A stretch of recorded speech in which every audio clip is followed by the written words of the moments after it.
क्या आप भी मॉल जाते हैं शॉपिंग करने? आपको भी ऐसे ऑफर दिखाई देते हैं मॉल्स में लिखे हुए जहाँ पे लिखा है 50+40%?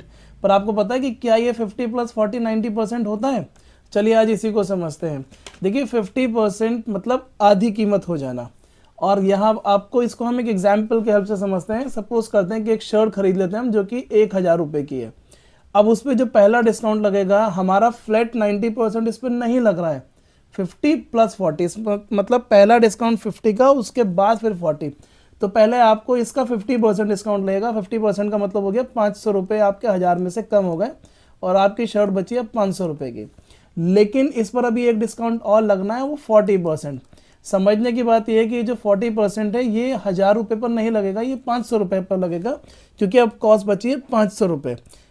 तो 500 का 40% मतलब 200 रुपये। तो शर्ट की कॉस्ट बची आपकी 300 रुपये, यानी ये 300 रुपये आपको पे करने हैं।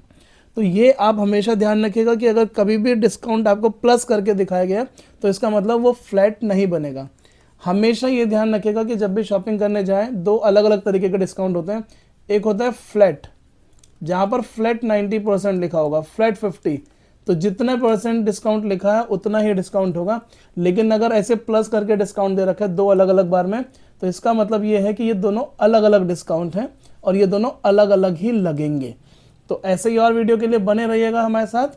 लाइक करें प्लीज़, शेयर करें, अपने दोस्तों को भेजें जिनको जो भी मॉल से शॉपिंग करते हैं सबको इसका पता होना चाहिए।